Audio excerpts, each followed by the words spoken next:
그런데 또 한편으로 보게 되면 이 명절은 또 사단이 또 즐거워하는 날이죠. 왜냐하면 공식적으로 조상에게 절을 할 수 있는 우상 숭배의 날이기도 하기 때문입니다.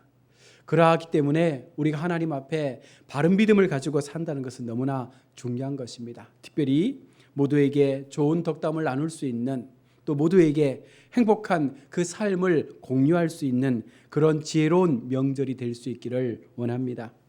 명절하면 어른들은요, 늘 우리 자녀들에게 좋은 덕담의 말들을 한마디씩 하는 것이죠. 그 덕담을 잘 들으면 그것이 내 삶의 지혜가 될 수 있습니다. 오늘 본문인 이 시편 37편 같은 경우에도 노년의 다윗이 자신의 인생을 되돌아보면서 지금 젊음을 향유하며 살아가고 있는 청년들에게 인생을 어떻게 살아야 되는가에 대하여 말씀을 하고 있습니다. 1절과 2절의 말씀을 보시면 악을 행하는 자들 때문에 불평하지 말며 불의를 행하는 자들을 시기하지 말지어다. 그들은 풀과 같이 속히 배임을 당할 것이며 푸른 채소같이 세잔할 것이미로다 라고 말씀을 합니다. 악을 행하는 자들 때문에 생기는 불평은요, 사실은 그들이 저지른 그 악행 때문이 아니라 오히려 그렇게 악을 행하고도 더 잘 살고 있는 그들의 삶의 모습이 너무나 마음이 아프다는 거죠. 선을 행하는 사람들은 더 힘들고 어렵게 사는데 왜 저렇게 악을 행하면서도 더 잘 살게 될까? 이것을 바라보는 우리의 마음이 속상하다는 것이죠. 악인은 더 잘 살게 되고 선을 행하게 되면 더 힘들게 사는 세상, 어떻게 보면 상대적 박탈감 때문에 불편한 마음들이 우리 속에 일어나게 되는 것입니다. 요즘 뉴스를 보면 이태원 사태로 여전히 많은 것들이 계속해서 언론을 통해서 보도됩니다. 그리고 또 정치 이야기로 계속해서 시끄럽게 우리 속에 우리의 마음을 힘들게 하죠. 그런데 단순히 이와 같은 수많은 젊은 사람들이 죽음을 맞이한 사건, 이것도 문제이지만 사실은 우리나라가 갖고 있는 불감증에 대한 문제죠. 안전에 대한 불감증. 정치인들은 백성을 다스리기보다는 오히려 자신들의 기득권만을 지키기 위해서 계속해서 거짓을 행하고 서로의 어떤 정치적 그 힘 때문에 계속해서 싸움하고 있는 이런 모습들이 오히려 우리를 더 불편하게 하고 있다는 것입니다. 이처럼 우리가 사는 세상은요, 늘 불안전하고 늘 불공정이 도사리고 있는 그런 세상입니다. 그래서 성경은 믿음을 가진 성도에게 그런 세상 속에서 무언가 진리를 찾으려고 애쓰지 말고 완전하신 하나님을 통해서 이 땅에서 우리가 온전한 하나님의 그 진리를 찾아야 한다라고 말씀을 하고 있는 것입니다. 어떻게 사는 것이 하나님 나라의 백성으로 올바르게 사는 것인가? 여러분, 그 모습을 오늘 우리는 다윗의 삶의 교훈을 통해서 함께 찾아갈 수 있기를 원합니다. 3절 말씀해 보시면 여호와를 의뢰하고 선을 행하라. 땅에 머무는 동안 그의 성실을 먹을거리로 삼을지어다. 개역 개정에는요, 여호와를 의뢰하라, 선을 행하라, 그의 성실을 먹을거리로 삼아라라는 세 가지의 주제를 가지고 이 시편 37편의 말씀을 펼쳐가고 있지만 히브리어 원문에 따르면 이 구절은요, 4개의 명령어로 되어 있습니다. 여호와를 신뢰하라, 선을 행하라, 땅에 거하라, 성실함을 먹을거리로 삼아라. 이 4가지의 키포인트를 가지고 오늘 함께 말씀의 주제를 나눌 수 있기를 원합니다. 먼저 다윗이 들려주는 인생 교훈의 첫 번째가 바로 여호와를 신뢰하라는 명령입니다. 우리가 인생을 사는 동안 우리 주변에 늘 좋은 일 혹은 좋은 사람만 있는 것은 아니죠. 힘들고 어려운 환난의 때도 만날 수 있고 또 우리를 힘들게 하는 주변 사람들도 만날 수 있습니다. 우리가 사는 세상은 다양한 인간의 욕망을 가진 사람들과의 관계이기 때문에 지금 내가 살고 있는 이 삶은요, 늘 부딪히고 힘들 수밖에 없는 그런 인생입니다. 다양한 욕망을 지닌 사람들이 모인 세상이기에 이 세상에는 크고 많은 다툼들이 또 분쟁과 심지어 전쟁도 그치지 않습니다. 이러한 여러 가지 힘들고 어려운 세상 속에서 왜 그러면 이런 인생의 문제들이 일어나게 되는가? 왜 이런 분쟁들이 일어나게 되는가? 왜 전쟁이 계속해서 그치지 않는가? 그 이유가 여러분 무엇이겠습니까? 우리 마음속에 소유하고자 하는 욕심이 끊어지지 않기 때문에 그런 것입니다. 여러분 마음에, 저와 여러분의 마음에 욕심을 버려내는 순간, 우리 마음에서 욕심을 덜어내는 순간 우리는요 훨씬 더 편안한 마음으로 세상을 살아갈 수가 있습니다. 나라 대 나라의 전쟁이 생기는 것은요 그 나라가 더 많은 것들을 차지하고 싶은 욕심이 있기 때문입니다. 14절 말씀에 악인이 칼을 빼고 활을 당겨 가난하고 궁핍한 자를 엎드려뜨리며 행위가 정직한 자를 죽이고자 하나라고 말씀합니다. 이 원문에 보면 이 악인은요 복수형으로 사용이 되어 있고요, 가난하고 궁핍한 자는, 행위가 정직한 자는 단수형으로 기록되어 있습니다. 이 말씀을 우리가 보십시오. 악한 무리가 힘을 가지고 연약한 소수의 사람들을 둘러싸서 그들을 괴롭게 한다는 것입니다. 우리가 세상을 살아가다 보면요 나와 같은 연약한 사람들, 여러분 그런 약한 사람들을, 힘을 가진 사람들이, 그 많은 다수들이 그 사람들을 둘러싸서 그 있는 것마저도 빼앗아가 버리는 그런 세상이 오늘 우리가 살고 있는 세상이죠. 흔히들 우스갯소리로 가진 사람은 계속해서 더 많은 것을 가질 수 있다고 합니다. 돈을 많이 가진 사람이 더 많은 돈을 버는 세상이 오늘 우리가 사는 세상이죠. 이것은 과거 다윗이 살았던 고대의 이야기뿐만 아니라 오늘을 살고 있는 우리에게 동일하게 적용되어지는 말씀입니다. 악한 무리가 힘을 가지고 한 사람을 노력하기 위해서 폭력을 행하는 그런 모습들이 얼마나 세상 가운데 많이 일어나고 있습니까? 약하면 먹히고 강하면 잡아먹는 그런 힘의 논리, 야국 강식의 그와 같은 논리들이 계속해서 지금도 일어나고 있다는 것이죠. 이것이 우리 마음 가운데 불편한 진실이 되는 것입니다. 이런 세상의 논리 속에서 다윗은요 뭐라고 말씀하고 있는 것이에요? 여호와를 신뢰하라는 것입니다. 그런 세상을 바라보면 상처받을 수밖에 없습니다. 그런 세상을 바라보면 마음 아플 수밖에 없어요. 그런 세상을 바라보면 비교할 수밖에 없습니다. 늘 악인의 잘됨 때문에 내 마음이 고통스러운 것입니다. 그럴 때 우리가 여호와를 신뢰하게 될 때 우리 마음 가운데 그 신뢰하는 마음이 그런 세상을 다르게 바라볼 수 있는 눈으로 돌려낸다는 것이죠. 다윗 역시 수많은 전쟁터를 누렸던 용맹한 장수였습니다. 숱한 전투를 치른 다윗은요 힘의 논리가 무엇인지 아는 사람이었습니다. 힘을 갖는다는 것이 얼마나 큰 능력인지 아는 사람이었습니다. 자신이 지닌 군사력으로 그는 무엇이든지 할 수 있는 강한 왕이었습니다. 자신을 집요하게 추적하는 사울에게 반역의 칼을 겨눌 수도 있었습니다. 그러나 다윗은요 힘의 논리를 가지고 세상을 상대하지 않습니다. 자신의 칼이 아닌 바로 하나님을 신뢰함으로 그 모든 것들을 하나님 앞에 맡기고 의지하며 하나님께서 인도하여 가시는 그 삶의 방법대로 산 것이죠. 왜 그랬습니까? 하나님은 선하시고 하나님은 진실하시기 때문에 그런 거예요.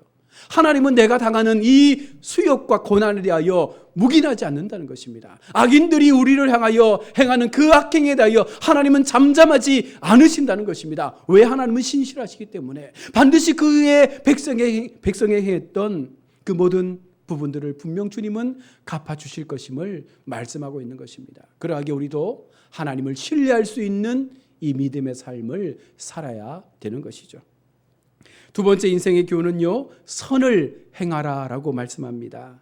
자신의 칼이 아니라 하나님을 신뢰했던 다윗은요 또한 하나님께서 모든 것을 지켜보고 있다라는 사실을 늘 기억하며 그의 삶을 산 것입니다. 18절 말씀에 여호와께서 온전한 자의 날을 아시나니 그들의 기업은 영원하리로다. 세상을 사는지 우리가 어떤 자세로 세상을 사는지 하나님께서 다 기억하고 있다는 거예요.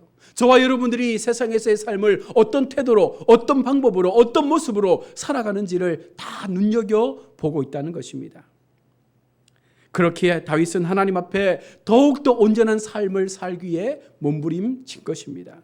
사울에게 쫓겨 비참한 나날을 보내고 있을 때에 다윗은요 사울을 죽일 기회가 몇 번이나 있었습니다. 그럼에도 사울의 옷날만을 잘라내는 그러면서 사울 왕에게 내가 당신을 죽일 수 있었지만 나는 당신을 죽이지 않습니다. 그렇게 고백합니다.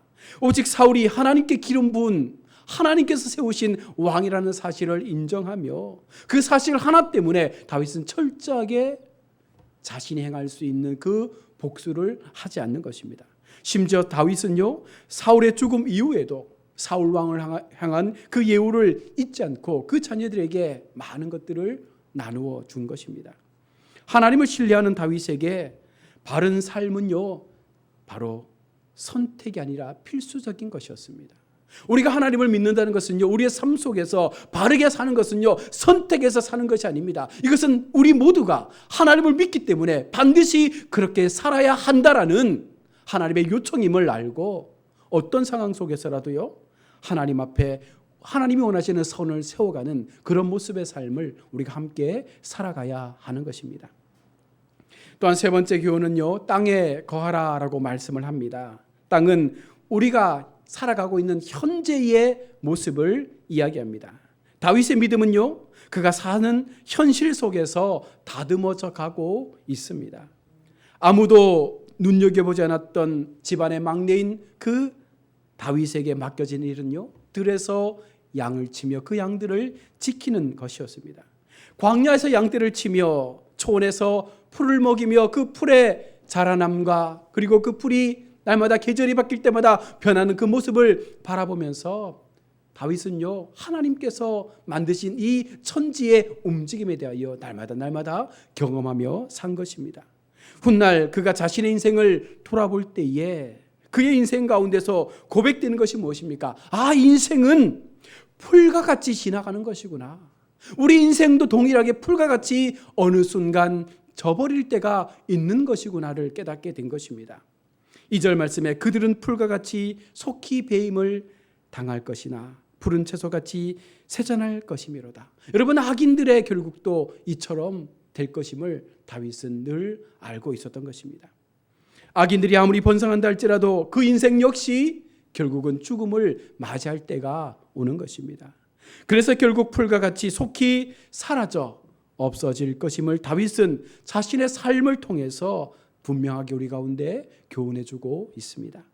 뿐만 아닙니다. 다윗은 5절에서 내 길을 여호와께 맡기라고 권면합니다. 여기서 맡긴다는 것은 돌을 굴리듯이 굴리라는 것입니다. 전쟁터에서 협곡에 숨어서 적들이 침투할 때에 돌멩이를 굴려서 그 적들을 진멸했던 것처럼 여러분, 우리 인생 속에서요, 커다란 우리 인생의 삶을 사는 것은요, 맡긴다는 것은요, 그 돌멩이를 굴려내는 것입니다. 숱한 전쟁을 치렀던 바로 그 현장에서요, 다윗은 커다란 돌을 굴려버리듯 인생을 하나님께 맡기는 법을 배우는 것입니다. 돌을 굴릴 때 하나님께서 그 속에 역사하셨던 하나님의 그 은혜가 다윗의 마음 가운데 지금 고백되고 있는 것입니다. 우리의 인생을 맡긴다는 것은요, 하나님께서 굴려가시는 대로 그렇게 나를 하나님께 던지는 거예요. 그럼 하나님께서 우리 인생들을요, 굴려가십니다. 그 굴려가시는 인생 속에서 때때로 악인들을 진멸하실 때도 있고 우리 인생에 필요한 부분들을 채워가실 때도 있다는 것입니다. 그만큼 맡긴다는 것은요, 이제 더 이상 내가 주인이 되는 것이 아닙니다. 하나님께서 굴려가시는 대로 이끌어가시는 대로 내 삶이 하나님 편에 세워져 있음을 우리가 온전히 믿는 것이 맡기는 삶이죠. 하나님은 우리가 살고 있는 바로 우리의 삶의 현장 속에서 우리의 믿음이 온전하게 세워져 가기를 원하시고 있는 것입니다. 그러기에 오늘 다윗이 우리 속에서 우리가 땅에 거하며 현실의 삶을 살아갈 때에 온전히 하나님 앞에 맡기는 그 믿음의 삶이 우리 속에 있어야 됨을 말씀하는 것입니다. 끝으로 다윗의 교훈은요, 성실함을 먹을거리로 삼으라라고 말합니다. 여기서 성실함이란 어쩌다 한번 우리가 잘하는 것을 의미하는 것이 아니라 우리의 매일 같은 삶의 그 현장 속에서 꾸준함으로 하나님 앞에 대하듯 우리가 세상에서의 삶을 그렇게 살아가는 것이 바로 성실함입니다. 목동이었을 때 다윗은요, 넓은 광야에 늘 혼자였습니다. 그러나 그는 아무도 지켜보지 않았지만 내게 맡겨주신 그 양떼를 지키는 일에 대하여 절대로 소홀하지 않았습니다. 누구도 보지 않았지만 다윗은 하나님이 보신다라는 그 사실 앞에 철저하게 내게 주신 작은 그 목동의 사역을 충실함으로 감당한 것입니다. 그러하기에 하나님께서 다윗의 마음의 그 중심을 보시고 큰 왕의 직분을 맡겨 주신 것입니다. 심지어 곰이나 사자나 일이나 수많은 맹수들이 자신들의 양을 취하려 할 때에 다윗은 목숨을 걸고 그 양들을 지켜냈던 것처럼 여러분, 다윗의 그 성실함이 오늘 우리에게 있어야 된다는 것을 말씀하고 있습니다. 하나님은 그런 성실함을 가진 성도들에게 하나님의 일들을 맡겨주는 것입니다. 사랑하는 우리 성도 여러분, 어쩌면 오늘을 우리가 살아가면서 우리 마음 가운데 우리의 그 세상 속에 듣는 많은 소식 속에서 얼마나 많은 상대적 박탈감을 갖는지 몰라요. 아파트 값이 오른다는 것, 전혀 우리와 상관없는 문제죠. 많은 사람들이 땅을 사고 집을 사고 많은 재물을 축적할 때 그들을 바라보면서 왜 나는 저렇게 살지 못할까라는 그런 마음을 가질 때도 분명 있다는 것입니다. 그러나 여러분, 그들이 사는 인생과 우리가 사는 인생은요, 전혀 다른 삶의 방향입니다. 하나님 앞에 나는 하나님의 삶을 사는 것입니다. 저와 여러분들은 하나님이 주신 그 인생의 방향을 향해서 나아가는 것입니다. 하나님께서 굴려주시는 그 굴림의 방향대로 우리의 인생의 삶을 살아가는 것입니다. 그러하기에 여러분, 세상에서의 그 잘됨을 우리가 두려워하며 불효할 것이 아니라 그러함에도 하나님께서 나를 통하여 일하시고 나를 통하여 세워가실, 나의 그 성실함을 통하여 이루어가실 하나님의 그 일하심을 우리가 기대할 수 있다면 여러분, 그 속에서 우리는 더 큰 위로를 얻게 되는 것입니다. 상대적 박탈감은요, 그 초점이 어디에 있습니까? 얼마나 가지느냐에 있다는 것이죠. 내가 얼마를 가지고 있느냐를 가지고 비교하는 거예요. 여러분, 그것을 우리가 뛰어넘어야 합니다. 우리 그리스도인의 초점은요, 이 땅에서 얼마를 가지느냐에 있는 것이 아니라 바로 온유한 사람, 그리스도의 사람으로 얼마나 하나님의 성품에 닮아가는 삶을 살고 있느냐, 이것이 훨씬 더 가치 있는 우리의 의미가 되어야 한다는 것입니다. 소유가 아니라 닮아감에 우리의 인생의 초점을 맞출 때 하나님은요, 그 누구도 뺏을 수 없는 영원한 기업을 우리 인생 가운데 허락해 주실 거예요. 여러분, 그것을 믿으며 우리는 하나님 앞에 세워져 가는 것입니다. 설 명절을 보내면서 가족과 함께 우리가 어떤 인생의 꿈을 나누고 우리가 어떤 인생의 목적에 대하여 이야기할지 모르겠습니다. 그러나 그 속에 너무나 중요한 사실은 과연 저와 여러분들과 우리 가족들이 하나님 앞에 어떤 공동체로, 어떤 믿음을 가진 사람들로 우리 마음 가운데 진정한 가치가 하나님의 성실함을 먹으며 그 성실함 속에서 진정으로 하나님이 원하시는 하나님을 닮아갈 수 있는 그런 하나님의 제자의 삶을 살아가는 그 마음이 우리 속에 있는가를 먼저 우리가 나눌 수 있는 명절이 되었으면 좋겠습니다. 그것이 이루어지면 하나님 앞에 가장 기본적인 믿음의 삶의 가치가 세워지게 되면 나머지 것들은요, 분명 하나님께서 하나님의 때에 하나님의 방법대로 채워가실 줄로 믿습니다. 우리가 불안할 뿐입니다. 우리가 두려울 뿐입니다. 우리가 못 믿을 뿐이죠. 정말로 잘 믿고 정말로 하나님을 온전히 신뢰하면 반드시 하나님은요, 그런 믿음의 성도들에게 하나님께서 주시는 놀라운 구원의 은혜를 베풀어 주실 줄로 믿습니다. 그 구원의 은혜뿐만 아니라 이 땅을 살아가면서 누릴 세상의 모든 필요도 분명 하나님께서 채워주실 줄로 믿습니다. 우리 하나님 아버지는요, 당신의 자녀들이 연약하게 고난 가운데 핍박받으며 어려움 가운데 살기를 사실 원하지 않죠. 하나님의 나라 백성답게 좀 더 담대하고 강건하게 하나님의 복음을 위하여 그 입술을 벌려 정말로 능력을 행할 수 있는 그런 하나님의 자녀들로 살아가기를 원하신다는 것입니다. 다만 내가 그 하나님의 때를 알지 못하기 때문에 계속해서 불안해하는 것입니다. 인내하고 기다리며 하나님 앞에 그 믿음의 삶을 우리가 더 충실히 살아가다 보면 어느 순간 하나님께서 우리를 통하여 일하시는 놀라운 그 은혜의 역사들을 우리 모두가 함께 보게 되는 줄로 믿습니다. 우리 모두가 그와 같은 믿음의 걸음의 중심에 서서 마지막까지 하나님의 귀한 도구로서 쓰임받으시는 우리 모든 복된 성도님들이 다 될 수 있기를 주의 이름으로 축원합니다. 아멘. 기도하겠습니다.